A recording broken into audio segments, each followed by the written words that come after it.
afternoon. My name is Shweta and my student is ZTA3001, and today we are discussing the topic of business and corporations law. And this topic has been covered all the activities of workers, creditors and directors of any organization. And today is the main topic of ASIC versus Helica company. So Mr. Helica was the chairman of this company and Mr. Sheffron was the secretary of this company. So James Hardie Group has various directors, and it is a fiber cement building material company which has a headquarter in Ireland and founded in Australia. And this company has been listed in ASX. And in 2001, further on in 2001, the workers of this company has been claimed asbestos. And in this reference, Cited Enterprises founded a structure to give compensations of all suffered workers. So then, after this topic, the members of director of this company has been declared that they have sufficient claim to pay all the suffered workers. But after the Australian Stock of Exchange report, it shows that it has been faked and the company has underfunded by $1.5 billion. So the next part of this presentation has been described by Mr. Swanka. Thank you. Thanks, Shweta. I'm Sanka Lakshan Pranagura. My student ID is ENE3274. So this part will explain the duties and responsibilities which are coming under the Corporation Act. So in this case, all the directors and the secretaries and the officers have known what are their responsibilities and the duties they have to follow. But unfortunately, they have given a wrong decision, gave a fake decision, which saying they can give the compensation to their suffering peoples.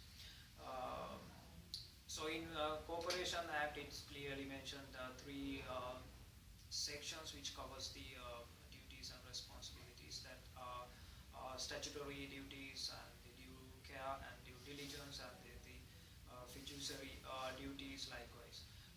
In Corporation Act, in Section 1, from 180 to 183, there are penalties which are given, which is responsible to the person who are giving any mistakes or fraud statements for their people. So in the Section 180, it describes the due care and due diligence, which covers all the responsibilities that need to be followed by the directors and the top management from the bottom line officers. So due care mean all these people need to be worked under reasonable policies. They need to be followed those policies and the rules. That's thing. And the due diligence means there should be a better investigation and the better research for all the activities. So if they are not using these due diligence or due care, that's going to be a great problem like this. And the other one is good faith, which describes in Section 181. That means the director board should keep a good contact, good mind with their shareholders. So it gives the explains under good faith. So the other one is improper use of designation, which is coming under the Section 182. That means, as you know, all the directors and the officers have their specific works to do, works to follow, duties and responsibilities. But if they are using those powers in illegal manner, this is going to be a problem. So other one is the improper use of information, which is coming under the Section 183. That means in every company they have specific confidential information which are not given to which are strictly prohibited to giving those things to outside world, outside society. But if they are using those confidential informations, that should be transparent, and or all those information should be known by other officers in the entity. But in this case, they have used those information in very, very wrong manner. So that's why they have underfunded by $1.5 billion. It's huge amount. So, so these are the facts they have put down the, in this struggle, put into a great struggle. So in the other part will explained by the Kulinder. So thanks for listening. Thanks. Thanks, Sanka. Hi, my name is Kuljinder and student ID is RVI3001. I'm going to describe about the discussion on the judgment of the court. The decision, in this case, the decision made by the various rounds, the Mr. Shapran, who was the secretary of the company, did not make his right advice in the right manner. Mr. Shapran was responsible to the board of directors and the other officers and the organization regarding the advices and the decision of the any company.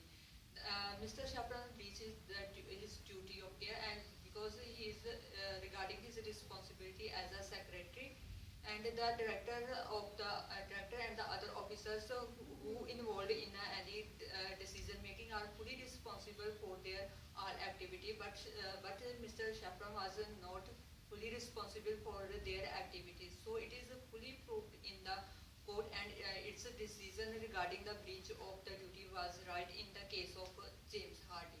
Next part will be described by Chanpreet. Thanks, Kuljinder. Good afternoon. My name is Chanpreet. My student ID is AZZ3264.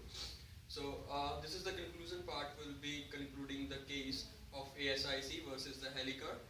So it was against the James Hardy, which was an Australian manufacturing company, and they mentioned its compensation funds in a wrong or inappropriate way.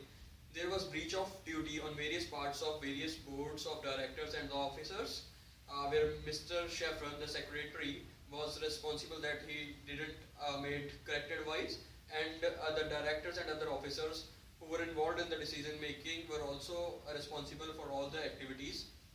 So the report also concludes that there is Corporation Act in place so that there is fear among the corporate entities against the litigation, against the illegal activities.